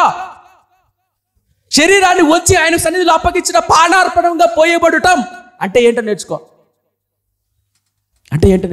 ఒక మాట చెప్తాను. లియోనార్డ్ రెవెన్హిల్ అనే అద్భుతమైన దైవజనుడు రెండో ప్రపంచ యుద్ధంలో వీధులు తిరుగుతూ సువార్త ప్రకటించాడు. లియోనార్డ్ రెవెన్హిల్ అనే దైవజనుడు అన్నమాట. ఈ లియోనార్డ్ రెవెన్హిల్ అనే దైవజనుడు మరణాపాయంలో ఉంటాడు, చచ్చిపోయే స్థితిలో ఉంటాడు. అప్పుడు వాళ్ళ కొడుకు డేవిడ్ రెవెన్హిల్ అనే దైవజనుడు అనే వ్యక్తి, వాళ్ళ నాన్నగారి పేరు లియోనార్డ్ రెవెన్హిల్. చాలా జాగ్రత్తగా. అయితే వాళ్ళ నాన్నగారు చనిపోతుంటారు. ఎంత గొప్ప దైవజనుడు అని తెలుసా అండి లియోనార్డ్ రెవెన్హిల్. అయితే ఆయన వాక్యం చెప్తే కొట్టినట్టు ఉంటుంది. అంటే ఆయన ప్రసంగం చేశాడు అనుకో కొట్టినట్టే ఉంటుంది. ఓయమ్మ ఏంది ఇట్లా మాట్లాడతాడు ఆయన. ఆయన మాట చెప్పినా అనుకో కఠినమైన హృదయాలైనా సరే బద్దలవ్వాల్సిందే అట్లా చెప్తాడు వాక్యం. గొప్ప ఉజ్జీవాన్ని తగిలించాడు లియోనార్డ్ రెవెన్హిల్. ఆయన చనిపోయేటప్పుడు బైబిల్ కాలంలో చదివే చాలా మంది స్టూడెంట్స్ ఆయన దగ్గరకు వచ్చి, అయ్యా లియోనార్డ్ రెవెన్హిల్ గారు మా కోసం ప్రార్థన చేయండి, మా నెత్తి మీద చేయి పెట్టి ప్రార్థన చేయండి, మమ్మల్ని అభిషేకించండి, మీరు సరిపోతుంది అని చాలా మంది బోలోమని వచ్చారు ఆయన ఇంటి దగ్గరికి. దేనికోసము? అభిషేకించమని, ప్రార్థన చేయమని, మా నెత్తి మీద చేయి పెట్టి ప్రార్థన చేయి, మమ్మల్ని దీవించని. వాళ్ళ కొడుకును పిలిచి, అప్పుడు చాలా చాలా భయంకరమైన అనారోగ్య పరిస్థితి. అప్పుడు వాళ్ళ కొడుకును పిలిచి, అయితే వాళ్ళ నాన్న దగ్గరికి వచ్చి చాలా మంది అయ్యా మమ్మల్ని అభిషేకించు అని అడిగితే, అప్పుడు వాళ్ళ కొడుకును పిలిచి, నాయనా డేవిడ్ రెవెన్హిల్ నీకు ఒక మాట చెప్తాను. నా దగ్గరికి చాలా మంది యవనస్తులు వచ్చి నా నెత్తి మీద చేయి పెట్టి ప్రార్థన చేయి, నన్ను అభిషేకించు అని అడుగుతున్నారు కదా నాయనా. నా నెత్తి మీద చేయి పెట్టి నన్ను అభిషేకించు, ప్రార్థన చేయి, నాకు ఆ ప్రభావం గల శక్తిగా అడుగుతున్నారు. కానీ ఒక్కడు కూడా దైవజనులు గారు యవ్వన కాలంలో మీ పరిచర్యకు వచ్చినప్పుడు, ఒక క్రైస్తవుడిగా జీవించినప్పుడు మీరు ఎన్నిసార్లు ఉపవాస ప్రార్థన చేశారు? ఎన్నిసార్లు మీరు గోజాడారు? ఎన్ని నిందల గుండా వెళ్ళారు? ఎన్ని అవమానాల గుండా వెళ్ళారు? ఆ నిందలు అవమానాలు భరించటం ఎట్లో నాకు నేర్పిస్తారా? ఆ భరించడం నాకు నేర్పిస్తారా? నాకు బోధిస్తారా అని అడిగేవాడు ఒక్కడు లేడురా.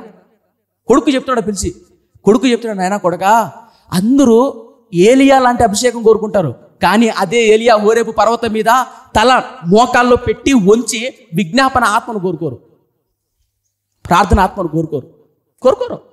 కానీ అందరూ ఆ అభిషేకాన్ని కోరుకుంటారు. చెప్పనా, క్రైస్తవుల్లో చాలామంది ఈ అనుభవం, ఈ రుచి చూసే అనుభవం లేక చాలామంది పతనం అయిపోతున్నారు. నేను ఎందుకు ఈ మాట చెప్తాను తెలుసా? ఈ పరిచర్యను దేవుడు మనకు అప్పగించి 7 సంవత్సరాలైంది.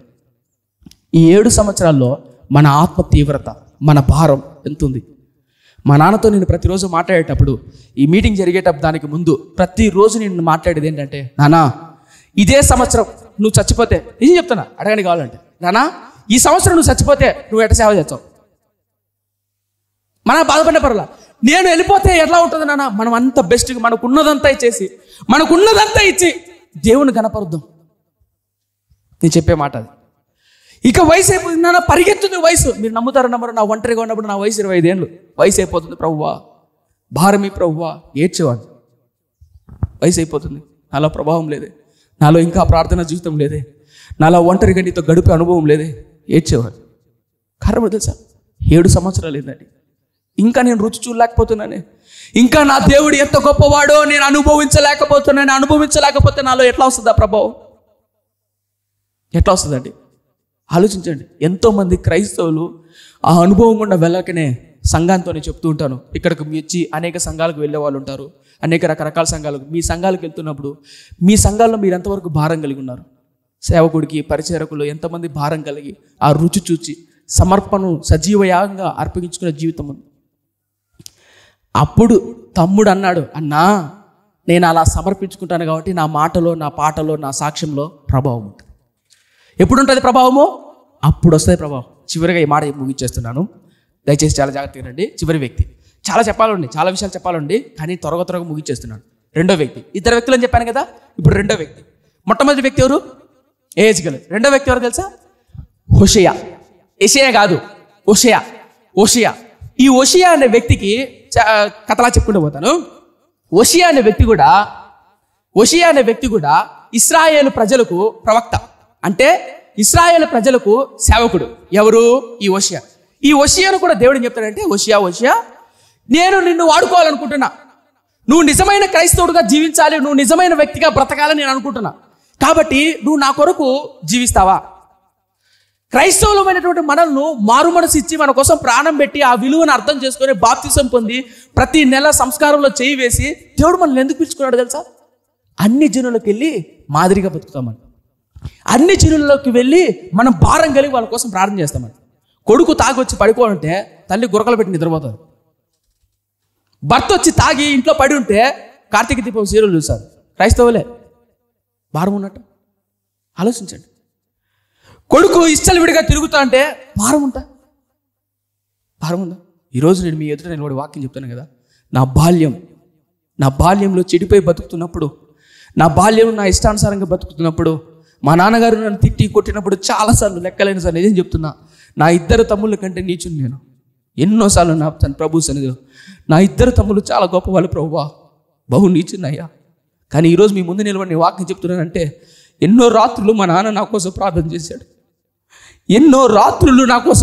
చేశాడు. నా కొడుకు మారాలని. భారంతో నా కోసం, మీ బిడ్డల కోసం, మీ భార్యల కోసం ప్రార్థన చేస్తున్నారా?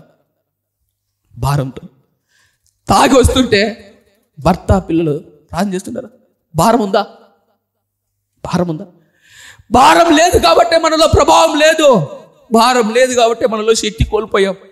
చచ్చిపోయిన శవాల వలె మన క్రైస్తవ జీవితం ఉంది. నిజం కాదా? నిజమండి.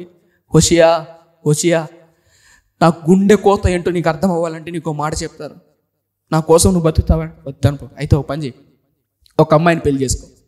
చాలా జాగ్రత్త. ఏంటి బాధ అర్థం అవ్వాలంటే అమ్మాయిని పెళ్లి చేసుకోవాలా? అబ్బా ఇట్టయితే నేను 10 మందిని చేసుకోను అంటారా? కానీ గుర్తుపెట్టుకోండి, ఆ అమ్మాయి ఎలాంటిది తెలుసా? వేశ్య, వ్యభిచారి.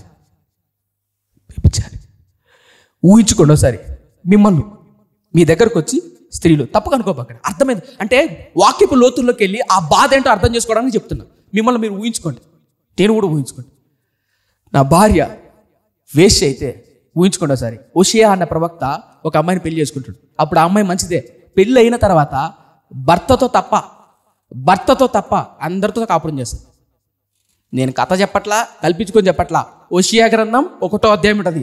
దిబ్లాయి కుమార్తె, వాక్యం చూపించే టైం అయిపోతుందని పరిగెత్తుతున్నా. దిబ్లాయి కుమార్తె అని ఊహించండి ఒకసారి. అదే హోషియా ప్రవక్త యొక్క భార్య పెళ్లి చేసుకుంటాడు, బాగా ప్రేమిస్తాడు. హోషియా కష్టపడి పగలు రాత్రి కష్టపడి భార్యకు నగలు, చీరలు, వడ్డానం, బంగారం అన్నీ తెచ్చిపెడతాడు. ఎవరు? హోషియా. ఎవరికి? భార్యకి. చాలా జాగ్రత్త అండి. భర్త తీసినటువంటి వడ్డానం, భర్త తీసినటువంటి చీర, భర్త తీసినటువంటి నగలు పెట్టుకొని పరాయి పురుషుల దగ్గరికి వెళ్తుంది.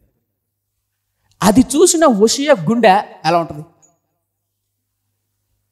మీకు నేను వాక్యం ధ్యానం చేసి ఇలా ఊహించుకున్నా. ఇప్పుడు అదే ఉదాహరణకు అదే ప్లేస్లో నా భార్య ఉందనుకో. కష్టపడి పొద్దున పోయి రాత్రి వరకు కష్టపడి సంపాదించి నా భార్యను ప్రేమించి పట్టు చీర, బంగారం అంతా తెచ్చి కష్టపడి నా భార్యకి ఇస్తే, అదే బట్టలు అదే వస్తువులు తీసుకొని పోయి నా భార్య పరాయుడి దగ్గరికి వెళ్తే ఎట్టుంటుంది? హోషియా తట్టుకోలేకపోయాడు. హోషియా ప్రవక్త తట్టుకోలేకపోయాడు. ఏడ్చాడు ప్రభు సన్నిధిలో, ప్రభు నాకు వద్దు ప్రభు, నువ్వే కదా ప్రభు చేసుకోమను. అప్పుడు దేవుడు అంటాడు, హోషియా నీకెందుకు చేసుకోమన్నాను తెలుసా? నువ్వు నా కొరకు ఈ ప్రాంతంలో బ్రతకాలన్నావు కదా, నా కొరకు నువ్వు బ్రతకాలంటే నా బాధ నీకు అర్థం అవ్వాలి. నీ భార్య అట్ట వెళ్తుంటే నువ్వు బాధపడుతున్నావే. అబ్రహాము గొడ్డువాడు, శారా గొడ్రాలు. అలాంటి గొడ్రాలు శారాను పిలుచుకొని ఇశ్రాయేలు జనాంగాన్ని, సామ్రాజ్యాన్ని తయారు చేసి ఒక రాజ్యాన్ని, సామ్రాజ్యాన్ని ఇస్తే, అదే ఇశ్రాయేలు ప్రజలు నేనిచ్చిన సామ్రాజ్యాన్ని, నేనిచ్చిన రాజ్యాన్ని, నేనిచ్చిన ఆయుష్ను, నేనిచ్చిన జీవితాన్ని తీసుకొని పోయి అన్యులకు అప్పగిస్తారా? ఇశ్రాయేలు ప్రజలు అంత నీచంగా బతుకుతారా? నన్ను ఆరాధించాల్సింది పోయి, నన్ను సేవించాల్సింది పోయి ఇంకొకరిని సేవిస్తారా? ఇప్పుడు నువ్వు ఎట్ట బాధపడుతున్నావు నీ భార్య విషయంలో, నా ప్రజలైన ఇశ్రాయేలు విషయంలో నేను అట్టే బాధపడుతున్నా. ఇప్పుడు అర్థమైంది ఎవరికి? హోషియాకు. ఓయమ్మ ప్రభు ఇంత బాధపడుతున్నావా? ఇప్పుడు అర్థమైంది నాయన. అది రుచి చూడడం అంటే, అది అనుభవించడం అంటే, అది శ్రమ పొందడం అంటే, అది బాధ అనుభవించడం అంటే. అదవుతుంది చెప్పేది, అదవుతుందా? అది ఆ అనుభవం, ఆ భారం ఉందా? చివరిగా చెప్పి ముగించేస్తున్నా ఒక మాట. ఒక తల్లికి 12:30 అయిపోతుంది, ముగించేస్తున్నా. వాస్తవానికి అయితే ఇంకా చాలా విషయాలు చెప్పాలనుకున్నాను, కానీ సమయం అయిపోతుంది. ఒక తల్లికి 2 కూతురు, తండ్రి లేడు. చాలా కష్టపడి పెంచింది తల్లి. చాలా జాగ్రత్తనండి, చాలా కష్టపడి పెంచింది తల్లి. అయితే ఆ అమ్మాయిలు యవ్వన కాలానికి వస్తున్నప్పుడు కాలేజీకి వెళ్తారు, చక్కగా ఇంటికి వస్తారు, కాలేజీకి వెళ్తారు, చక్కగా ఇంటికి వస్తారు. అయితే 2 అమ్మాయిలు కదా. ఈ 2 అమ్మాయిల్లో పెద్ద అమ్మాయి, చిన్న అమ్మాయి ఇద్దరు రాత్రి పడుకునేటప్పుడు భోంచేయరు. ఏం చేయరు? రాత్రి పడుకునేటప్పుడు అన్నం తినరు. అన్నం తినకుండా అలాగే పడుకుంటారు. వారం, 2 వారాలు, 3 వారాలు, నెల అన్నమే తినట్లా. తల్లి బాధపడరా. ఇప్పుడు మీ బిడ్డలు ఉన్నారండి, రాత్రి అన్నం తినేదనుకో, పోతే పోయినా నా కొడుకు వీడు ఆపదే ఇంకోడు అంటరా. ఎంతో కొంత బాధేస్తాయి కదా. తల్లికి బాధేసింది. పెద్ద అమ్మాయిని పిలిచింది, అన్నం తినో అని గద్దించింది. బా నాకు తెలీదా, నేను చిన్నపిల్లనా, నేను తినలేనా అని అంటారు. 2వ అమ్మాయి దగ్గరికి వచ్చి అన్నం తినో అంటే, మా తింటాలేమ్మా ఏమనుకోదు, మా తింటాలేమ్మా అని అంటారు. రోజు ఇదే గొడవ ఇంట్లో. అన్నం తిన్నట్టు పెద్ద అమ్మ వచ్చి నాకు తెలీదా, నేను తినలేనా అని అంటది. 2వ అమ్మాయి వచ్చేసి అమ్మ తింటాలేమ్మా. ఇంకా అమ్మ గట్టిగా మాట్లాడితే ఏడుస్తుంది. ఎవరు? చిన్న అమ్మాయి. పెద్ద అమ్మాయి ఏమో తిరగబడుతుంది. నేను ఇంతలే, నాకు తెలీదా, నువ్వు చెప్పాలనా, నోట్లో వెళ్ళి పెట్టాలనా అని తిరగబడుతుంది. సరే, నెల అయింది, 2 నెలలు అయింది, 3 నెలలు అయింది. రాత్రి పడుకుంటే అన్నం తినడంలే. 2 అక్కాచెల్లెలు 2. ఏంది ఆ తల్లికి అర్థం కావట్లే. పాపం భర్త చనిపోయినాడు, కష్టపడి నానా కష్టాలు కూతుర్లు పెంచుతుంది. రేపో మాప పెళ్లి చేయాలి, కడుపున బిడ్డలు పుడితే ఆరోగ్యం చక్కగా ఉండాలా వద్దా, ఆడబిడ్డలకు ఉండాలా అని తల్లి బాధ. సరే, ఎట్టకేలకు సేవకుడి దగ్గర పిలిచికెళ్ళింది. సేవకుడు గారు, నా బిడ్డలు 2 వీళ్ళిద్దరు రాత్రి పడుకునేటప్పుడు భోజనం చేయాల, కనీసం దైవజనులు మీరు చెప్తే మీ మాట అన్న వింటారేమో, మీరు చెప్పండి ఒక మాట అని అన్నది ఆ తల్లి. ఎవరితో? దైవజనుడు. అప్పుడు పెద్దమ్మాయిని పిలిచాడు దైవజనుడు. పిలిచి, ఏమ్మా భోజనం చేయలేదంట రాత్రిపూట, ఏంటి విషయం, ఏమి బయట ఏమైనా తినేస్తున్నావా, సాయంత్రం గోబీలు లేదా చికెన్ పకోడాలా లేదంటే పానీపూరి లేదా తింటున్నావా? తినద్దు, మా వయసు పెరుగుతుంది కదా, రేపో మా పెళ్లి కావాల్సిందానివి, ఇట్లా నీ ఆరోగ్యం పాడు చేసుకోవద్దు తల్లి, నువ్వు పలానా బిడ్డలకు జన్మనివ్వాల్సిందానివి, నీ ఆరోగ్యం జాగ్రత్త, దేవుని శరీరము నీ ఆలయము అని మన పాస్టర్ గారు ప్రసంగం చేశారనమాట. నీ శరీరము దేవుని ఆలయము. ఆ అమ్మాయికి పిచ్చ కోపం వచ్చి, పాస్టర్ గారు నా బాధ మీకు తెలియదు, ఏంటమ్మా నీ బాధ చెప్పండి అని అంటే, స్ట్రక్చర్ పోతుంది పాస్టర్ గారు, రాత్రి భోజనం ఎక్కువ తింటే. అర్థం కాలేదా? అర్థమైందా? ఏం పోతుందంట? స్ట్రక్చర్ అంటే పొట్ట పడుతుందంట. ఏం పడుతుంది? నేను అమ్మాయిని కదా, నన్ను పెళ్లి చేసుకునేవాడు నాజుగ్గా ఉండాలి, నా ఒళ్ళు పొట్ట పడుతుంది రాత్రి అన్నం తింటే. మీకేం తెలుసు నా బాధ? నేను చక్కగా నాజుగ్గా ఉంటే, చక్కగా స్ట్రక్చర్ ఉంటే, నాకు నాజుగ్గా ఉంటే నన్ను చేసుకునేవాడు అందంగా వచ్చాడు. నేను పొట్ట పెట్టుకుని అనుకో బాణపొట్ట, నాకు వచ్చాడు బాణపొట్టాడు వచ్చాడు. అందుకని రాత్రి అన్నం తింట్లా. అవునా, ఇంత ఉంటుందా దీంట్లో? పాప మా పాస్టర్ గారికి తెలీదు. స్ట్రక్చర్ అయితే కూడా తెలీదు పాప మా పాస్టర్ గారికి. అడిగాడు, స్ట్రక్చర్ అంటే ఇది పాస్టర్ గారు, పొట్ట పడింది అనుకో బాగదు పాస్టర్ గారు, పెళ్లి కావాల్సిందండి. అందుకని రాత్రులు భోజనం తినేస్తాం. ఎందుకంటే రాత్రి పడుకుంటేనే అరగదు అన్నమో అని ఈమె ప్రసంగం చేయడం మొదలుపెట్టింది. సరేలేమ్మా తల్లి, పొట్టేమో కానీ ముందు ఆరోగ్యం జాగ్రత్త తల్లి అని ప్రార్థన చేసి పంపించాడు. ఇప్పుడు 2వ అమ్మాయి దగ్గరికి వచ్చాడు. ఏమ్మా భోజనం చేయలేదంటే, మీ అమ్మ పాపం ఏడుస్తాను తల్లి అంటే, ఆ అమ్మాయి దీనంగా ముఖం పెట్టింది. తింటాను పాస్టర్ గారు అప్పుడప్పుడు, అట్లేం లేదు. అట్ట కాదమ్మా అంటే, మీ అమ్మ అర్థం చెప్తుందా, నువ్వు తినట్లేదనే కదా అంటే, అప్పుడు ఏడవడం మొదలు పెడతాను. ఏడుస్తుంది ఆ అమ్మాయి. మా ఎందుకు ఏడుస్తావమ్మా, నేనేమన్నానమ్మా, అన్నం తినమన్నా రాత్రి పూట, దానికి ఎందుకు తల్లి ఏడుస్తావు అంటే, అనుకునే పాస్టర్ గారు కూడా అనుకున్నాడు, ఏమంటే ఈమె కూడా స్ట్రక్చర్ పాడైపోతుందేమో అని. కానీ ఆ అమ్మాయి ఏడుస్తుంది. ఎందుకమ్మా ఏడుస్తావు, ఏంటమ్మా? అప్పుడు ఆ అమ్మాయి చెప్తుంది ఏమని తెలుసా పాస్టర్ గారు, పొద్దున్నే లేచి సిద్ధపడి ప్రిపేర్ అయ్యి తర్వాత కాలేజీకి వెళ్ళిపోతున్నాను. కాలేజీ నుంచి నేను సాయంత్రం ఇంటికి వచ్చేలకు 6:30 అవుతుంది. 6:30 అయిన తర్వాత ఇంట్లో కొన్ని పనులు చేసి నాకు ఇచ్చిన హోంవర్క్ మెటీరియల్ అన్నీ చేసిన తర్వాత 8:30 అవుతుంది. భోజనం చేస్తాను. ఆ భోజనం చేసిన తర్వాత నాకు ఫుల్ మత్తు వస్తుంది, నిద్ర వస్తుంది. నా దేవుడితో నాకు గడిపే సమయం లేదని రాత్రులు భోజనం మానేస్తే నిద్ర తక్కువ వస్తుందని చెప్పి రాత్రిపూట పడుకునేటప్పుడు అన్నం తినకోకుంటే రాత్రి నాకు నిద్ర బాగా పట్టదు. అప్పుడు మేల్కొని ప్రభు సన్నిధిలో ప్రార్థన చేయగలుగుతా. రాత్రిపూట నేను కడుపు నిండా భోజనం చేశాను అనుకో, ఇంకా వచ్చాయి గొరకలో. అందుకనే నా కడుపు మార్చుకొని నా దేవునితో మాట్లాడాలని రాత్రిపూట భోజనం చేయట్లేదు పాస్టర్ గారు అని అన్నదంట. అర్థమవుతుందా? పాస్టర్ గారు కళ్ళలో నీళ్ళు తిరిగినాయి. బా ఎలాంటి అమ్మాయిరా, ఏం ఎవనొస్తున్నారు రా, అందం కోసం స్ట్రక్చర్ కోసం పాకులాడి ఎవనొస్తున్నారు కానీ ఆత్మ కోసం ఆత్మీయత కోసం దేవుడితో గడపాలని తాపత్రయపడే వాళ్ళు ఉండారా? అడుగుతున్నా, ఎవనొస్తున్నావు? పరిశుద్ధత కోసం, పవిత్రమైన జీవితం కోసం తాపత్రయపడే వాళ్ళు ఉన్నారా? పొట్టొచ్చదని, నల్లగైతానని, ఎంటికలు ఉడిపోతానని నానా తిప్పలు పడతామే. ఆత్మలో చల్లారిపోతున్నాను, ఎక్కువసేపు ప్రార్థన చేయలేకపోతున్నాను, కన్నీటి ప్రార్థన చేయలేకపోతున్నాను, ఆరాధించలేకపోతున్నాను, దేవుడిని సేవించలేకపోతున్నాను, ఏడుస్తారా? చెప్పండి, బాధపడతారండి? ప్రభావం అంటే అప్పుడు వస్తుందండి. దేవుని కొరకు బతకడం అంటే, క్రైస్తవ జీవితం అంటే అది. సంగమా, ఓరేపు సంగమా, అనేక సంఘాల నుంచి వచ్చిన మీకు నేను చెప్పొచ్చేది ఏంటంటే, ఒక దినాన దేవుడు మనల్ని లెక్క అడుగుతాడు. ఒరే సంజు, యవ్వన కాలం నేను రక్షించుకొని నా పరిచర్యకి పిలిచిన తర్వాత ఏం చేసావు?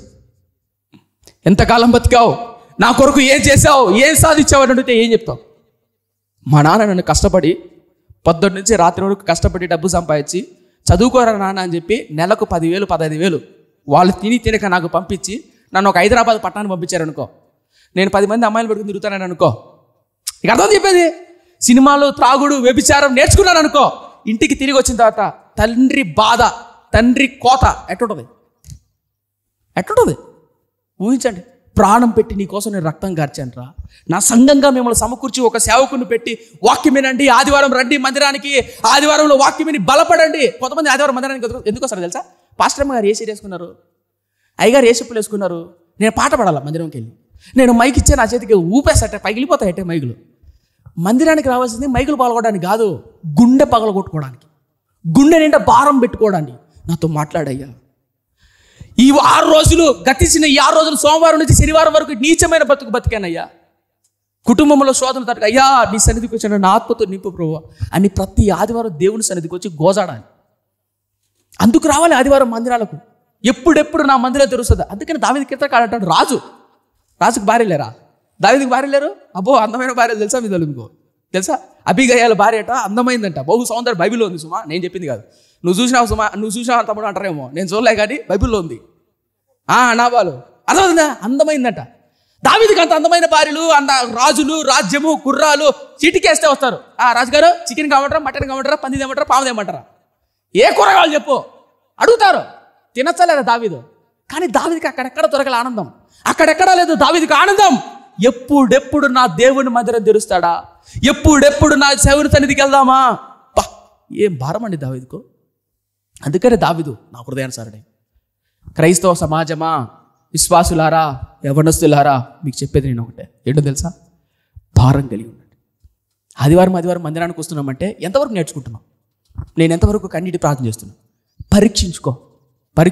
నేనేం చేస్తున్నాను?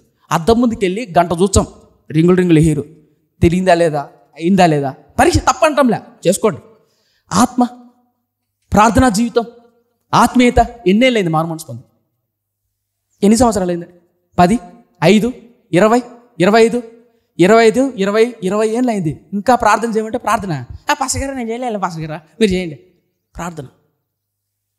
నిజం, తమ్ముడు ప్రార్థన చేస్తే 18 ఏళ్ల వయసులో రక్షింపబడిన తమ్ముడు 22 ఏళ్ల వయసులో కుర్రోడు ప్రార్థన చేస్తే గుండెలు పగిలిపోతాయి. ప్రార్థన ఎట్లుంటుంది తెలుసా? నువ్వు మీ నాన్నతో ఒళ్ళో పడుకొని నాన్నతో మాట్లాడితే ఎట్లుంటుంది అట్లా ఉండాలి ప్రార్థన అంటే. అట్లా అవినావభావ సంబంధం ఉండాలా. మహాగరుడు, మహోన్నతుడు, రిక్తనివా అది కాదు, తండ్రితో మాట్లాడుతున్నట్టు ఉండాలి. ఆ అనుభవం అనుభవిస్తే వస్తుంది. దేవుడు మనల్ని ఎక్కడ అడుగుతాడండి? నేను సంఘాన్ని కోరుకునేది ఒకటే, క్రైస్తవ సమాజానికి, సంఘానికి, మన సంఘాన్ని, ఓరేపు ప్రార్థనా మందిరాన్ని, ఎన్నికలేని నా కుటుంబాన్ని నన్ను ఎన్నుకొని దేవుడు ఇచ్చాడంటే భారం పెట్టాలి, భారం కలిగి జీవించాలి. ఎద్దు యజమానుడు వాడుకునే మెడ ఉంచితే ఎద్దు కాడి మోయగలుగుతుంది. మెడ వంచకపోతే వాడుకోలేడు దేవుడు. క్రైస్తవులు మిమ్మల్ని, మీ భర్తలు, మీ భార్యలు, మీ పిల్లలు మారు మనసు పొందాలంటే మీలో భారం ఉండాలి కదా, మీరొక్కరే మందిరానికి వెళ్తే మీ బిడ్డలేరి, మీ భర్తలు మీరొక్కరే మందిరానికి మీ భర్తలేరి, భర్తలారా మీరొక్కరే మందిరానికి మీ భార్యలేరి, తల్లిదండ్రులు ఇద్దరు వస్తారు, బిడ్డలు రారు. ప్రార్థన చేసే కదా, ఏడు ప్రార్థన. నా తమ్ముళ్ళ కోసం నేను ప్రార్థన చేస్తాను. నా తమ్ముళ్ళు రక్షించు ప్రభువా, నా తమ్ముళ్ళు మారు మనసు ప్రభువా, నా కుటుంబం కోసం, సంఘం కోసం ప్రార్థన. భారం మన గుండెలో పుట్టాలి. చివరి మాట ముఖ్య చేస్తున్నాను. ఇలాప వాక్యాలు, ఇర్మియా భక్తుడు భయంకరంగా ఏడ్చి ప్రార్థన చేస్తాడు. ప్రార్థన ఇట్లాంటి అనుభవం మనకుందండి. ఎక్కడి నుంచి వస్తుంది ఆ ప్రభావం? ఎవరిస్తారా ప్రభావం? ఎక్కడి నుంచి వస్తుంది ఆ ప్రభావం? అయ్యా నాకు అట్లాంటి ప్రభావం ఈ ప్రభువా, వారిలా నేను ప్రార్థన చేయాలి. అడుగుదామండి. ఈ పరిచర్యను 7 సంవత్సరాలు దేవుడు అద్భుతంగా కాపాడాడు.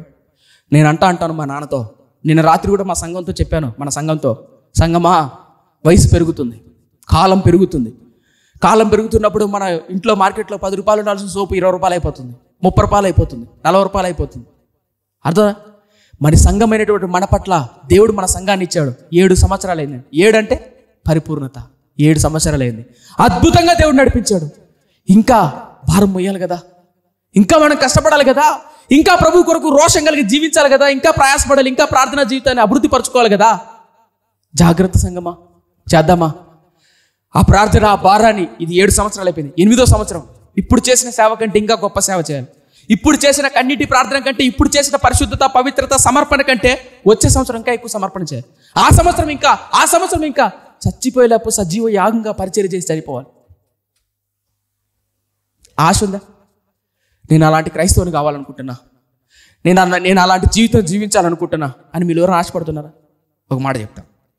తిరుపతిలో ఒక కుటుంబం ఉంది. నాకు తెలిసిన కుటుంబం.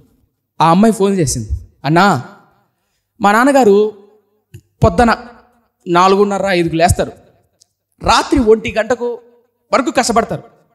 1 గంట పడుకుంటాడు, మళ్ళీ తెల్లారి 4కు లేస్తాడు. అయితే నెల తిరిగేసరికి మా ఇంట్లో రూపాయి ఉండదు. మా నాన్న పొద్దున్న 4:30కి లేచి రాత్రి పడుకునేంత వరకు కష్టపడుతాడు 1 గంట వరకు. ఏం పని చేస్తాడు తెలుసా నాన్న? పొద్దున్నే మార్కెట్కి వెళ్ళి గోధుమ పిండి, రవ్వ, బొంబాయి రవ్వ, మసాలా అన్నీ తీసుకొని పానీపూరి ఉంటుందే, పూరీలు చేసి, మసాలా చేసి, పానీపూరి చేసి, సాయంత్రం బండి కట్టుకొని సాయంత్రం బండి వెళ్ళి పానీపూరి అమ్మి రాత్రి 12-1 గంట వరకు పానీపూరి అమ్మి ఆ డబ్బులు కట్టలు ఎంచుకొని ఇంటికి వస్తాడు. వస్తూ ఇంత బాటలు పట్టుకొచ్చాడు. ఏం బాటలు? నీళ్ళ బాటలు కాదు, మందు బాటలు. అది ఇంట్లో కూర్చొని అమ్మా ఆమ్లెట్ ఎత్తరా ఇంకా పోసుకుంటాడు. సంపాదించిన సంపాదనలో ఆనేబాయ్. ఒకరోజు కూతురు అడిగింది ఉండబట్టలేక, నానా నువ్వు అట్లా తాగుతుంటే ఉన్నతమైన చదువు చదవాలని నాకు ఆశ ఉంది, గొప్పగా బతకాలి, నువ్వు అట్లా తాగడానికి నువ్వు బాగా కష్టపడుతున్నావు, పొద్దున్న లేసి రాత్రి వరకు కష్టపడుతున్నావు, కానీ నువ్వు సంపాదించిందంతా ఇట్లే పోతుంది నాన్న, అర్థం చేసుకున్నా అని కూతురు బైక్లో పోతుంటే వెనకాల కూర్చొని చెప్పి, నీ కథ చెప్పట్లా నిజం చెప్తున్నా, బైక్లో కూర్చొని వెనకాల కూతురు చెప్తుంది ఆ అమ్మాయి వాళ్ళ నాన్నతో. అప్పుడు నాన్న అన్నాడు, అమ్మా నేను కూడా మిమ్మల్ని ఉన్నతంగా జీవించాలి, ఉన్నతంగా నా బిడ్డలను చదివించాలి, నాకు కూడా ఆశ ఉంది, మిమ్మల్ని కూడా నేను మంచి కాలేజీలో చదివించాలని ఆశ ఉంది, కానీ ఎందుకో తెలియదు సాయంత్రం డబ్బు చేతిలోకి వచ్చానే ఆ అలవాటు మానుకోలేకపోతున్నా. ఎట్లా మానుకోమంటావు? మానుకోలేకపోతున్నా. నిజమండి, నెలకు 30,000 20,000 సంపాదిస్తారు, కనీసం కొడుకు ఇంతుంటాడు, వాడికి నిక్కర కూడా తీసేయలేరు. సంపాదన లేక కాదు, సంపాదిస్తారు, కానీ పాపానికి బానిసత్వం. మీలో ఎవరైనా సరే రహస్య పాపానికి బానిసలే ఉన్నారా? మిమ్మల్ని సృష్టించిన దేవుడు మీ పాపం నుంచి విడుదల దయచేయగలడు. యవనస్తులారా దయచేసి నీ చేతులు చూడవచ్చు. ఒక మాట చెప్తాను, నీ హృదయం దేంతో నింపబడి ఉంటుందో నీ భవిష్యత్తు అదే ఉంటుంది. నీ హృదయాన్ని జాగ్రత్త కాపాడుకో, నీ యవ్వన ప్రాయాన్ని జాగ్రత్త కాపాడుకో. అయ్యా నా కోసం ప్రార్థన చేయండి, నాకు అలాంటి భారం కావాలి, నాకు అలాంటి బాధ్యత కావాలి, నా గుండెల్లో కూడా ప్రభు కొరకు అలాంటి మంట కావాలి, నేను కూడా నిజమైన క్రైస్తవులాగా అనేకులకు మాదిరికరంగా నేను బతకాలనుకుంటున్నాను, నా కోసం ప్రార్థన చేయండి అని మీరు ఎవరైనా అంటున్నట్లయితే తల దించుదాం, ప్రార్థన చేద్దాం. ఎవరైనా అయ్యా మాకు అలాంటి జీవితం కావాలి, మాకు అలాంటి బ్రతుకు కావాలి, భారంతో నిండిన జీవితం, బాధ్యతతో నిండిన జీవితం, నా పితరుల వలె అయ్యా నా పితరుల వల్లే సేవ చేసిన, పరిచయం చేసిన నిజమైన క్రైస్తవ జీవితం నేను జీవించాలి. భారం లేదు నేను చేసే ప్రార్థనలో, నేను చేసేటువంటి ప్రార్థనలో ఒత్తిడి, తీవ్రత, ఆత్మీయత, పరిపక్వత లేదు. నేను ఎందుకు అలా ప్రభావితంగా ప్రార్థన చేయలేకపోతున్నాను? నేను ఎందుకు అలా ప్రభావంగా పాట పాడలేకపోతున్నాను? అడుగుదామా ప్రభువా, నాకు అట్లాంటి ప్రభావం మీ ప్రభువా దయచేసి అందరితలను వచ్చండి. ఏ ఒక్కరు మీ హృదయపూర్వకంగా విన్న మాటలు జ్ఞాపకం చేసుకోండి. దేవుడు తప్పకుండా రేపు పొద్దున లెక్క అడుగుతాడు, ఎన్ని సంవత్సరాలు నువ్వు మారు మనసుకుంది, ఏం చేసావు? మా నాన్న నన్ను అడుగుతాడు, ఒరే ఇన్ని సంవత్సరాలు నీకు కష్టపడి డబ్బు సంపాదించి నీకు కష్టపడి పంపించాను కదరా, ఏం చదివావు, ఎంతవరకు చదివావు అడుగుతాడా లేదా? ఎన్నో ఆశలు పెట్టుకుంటాడు తండ్రి, నా కొడుకు పలానా ప్రాంతానికి వెళ్ళాడు, చదివి ఉన్నతమైన చదివి వస్తాడు ఇంటికి అని ఎన్నో ఆశలు పెట్టుకొని వస్తే ఇంటికి వచ్చిన తర్వాత నేను తాగుబోతున్నావు, వ్యభిచారిన దొంగనైతే ఎంత బాధపడతాడు తండ్రి. ఈ రోజు నీ విషయంలో నా విషయంలో నిజమైన క్రైస్తవుడిగా జీవించి దేవుడు ఎంతో ఆశపడుతున్నాడు. ఓ రేపు పరిచర్యను దేవుడు అప్పగించి 7 సంవత్సరాల వైభవంగా పోషించి మన పరిచర్య నుంచి దేవుడు ఎంతో ఆశపడుతున్నాడు. నా కొరకు సంజీవ్ తేజ అనే వ్యక్తి హోరేపు మినిస్ట్రీ పరిచర్య వాళ్ళు ఎంతో కష్టపడి పరిచర్య చేస్తారు, అనేక ఆత్మలను సంపాదిస్తారు, ఆదరిస్తారు, ఓదారుస్తారు, బలపరుస్తారు అని ఎంతో దేవుడు మన పరిచర్య నుంచి ఆశపడుతున్నాడు. ఆశకు తగిన జీవితాన్ని జీవిస్తున్నామా? ఆశకు తగిన బ్రతుకును బ్రతుకుతున్నామా? ఎన్నేళ్ళైంది మారు మున్సిపల్? ఒక పాట వచ్చా దేవుని కొరకు మహిమపరచగలవా? హృదయపూర్వకంగా నీ ఒంటరిగా నీ గదిలో మోకాళ్ళ మీద పడి ప్రార్థన చేసే అనుభవం ఉందా? లేకపోతే ఇప్పుడైనా పశ్చాత్తాపడయ్యా నాకు అటు అనుభవం లేదయ్యా. యవనస్తులారా అందం కోసం పాకులాడడం కాదు, ఆత్మీయత కోసం పాకులాడండి. స్ట్రక్చర్ పోతుందంట, పొట్టొస్తుందంట, మరి ఆత్మకు మలినమైతే ఆలోచించు. ఎంతోమంది యవనస్తులు శరీరాన్ని అదుపులో పెట్టుకోలేక కామోద్రేకులై జీవితాన్ని తప్పుడు నిర్ణయాలు తీసుకొని వివాహంలో చెడిపోయి నరకం అనుభవిస్తున్నారు. దయచేసి యవనస్తులారా, ఇప్పుడే మీ జీవితాలు కట్టుకోనండి. సంగమా, ఇప్పుడే మీ జీవితాన్ని దేవుడు మనకు అప్పగించిన బాధ్యతలు జ్ఞాపకం చేసుకుంటూ, ప్రభువా నాలో అలాంటి భారాన్ని బాధ్యతలు పుట్టించు ప్రభువా. ప్రార్థన. పరిశుద్ధుడా, మహోన్నతుడా, నిత్య నివాసమైన నా కన్న తండ్రి, నిజమేనాయన నా పితరులు ఎంతో మంది భారం కలిగి బ్రతికారు. నీ భారం లేకుండా ఉన్నానే. 7 సంవత్సరాలైంది ప్రభువా ఈ పరిచర్యను అప్పగించి. తగిన విధంగా నేను కష్టపడలేదే, తగిన విధంగా నేను ప్రయాసపడలేదే. కాలం పరిగెత్తుంది, వయసు అయిపోతుంది. చేయాల్సినంత ప్రభావంగా కష్టపడాల్సినంతగా కష్టపడలేకపోతున్నాను. నిజమైన క్రైస్తవుడు కొడుకు తాగి వస్తుంటే నేను ప్రార్థన చేయలేకపోతున్నాను కొడుకు కోసం. భర్త మారు మనసు పొందక ఇచ్చలవిడిగా తిరుగుతుంటే భర్త కోసం ప్రార్థన చేసే ఆత్మనాలు లేదే. భార్య నా మాట వినటం లేదే, భార్య కోసం ప్రార్థన చేయలేకపోతున్నానే. నా బిడ్డలు నా మాట విని నా బిడ్డల కోసం ప్రార్థన చేయలేకపోతున్నానే. ఆ ప్రార్థన ఆత్మను, ఉజ్జీవాన్ని నాలో పుట్టించు ప్రభువా. అయ్యా, భారాన్ని ఒత్తిడిని నాలో కలిగించయ్యా. అడుగుతారా? అడుగుతామా ప్రార్థన పూర్వకంగా? యెహెజ్కేలు, హోషేయ ఏ విధంగానైనా ఆ భారాన్ని వాళ్ళకి ఇచ్చావో, ఆ నొప్పిని వాళ్ళు అనుభవించాలో ఆ విధంగా నేను అనుభవించున్నాను. కృపను అనుగ్రహించమని, విత్తబడిన మాటలు మాలో నూరంతలుగా ఫలింప చేయమని. అయ్యా, ఇంతకాలం నువ్వు జరిగించిన పరిచర్యను బట్టి కృతజ్ఞతాస్తుతులు చెల్లించుకుంటూ నజరేయుడును మా కొరకు ప్రాణం పెట్టిన యేసయ్య నామమున ఈ మనవులను కృతజ్ఞతాస్తుతులను సమర్పించుకొనుచున్నాం మా కన్న తండ్రి. ఆమేన్. దయచేసి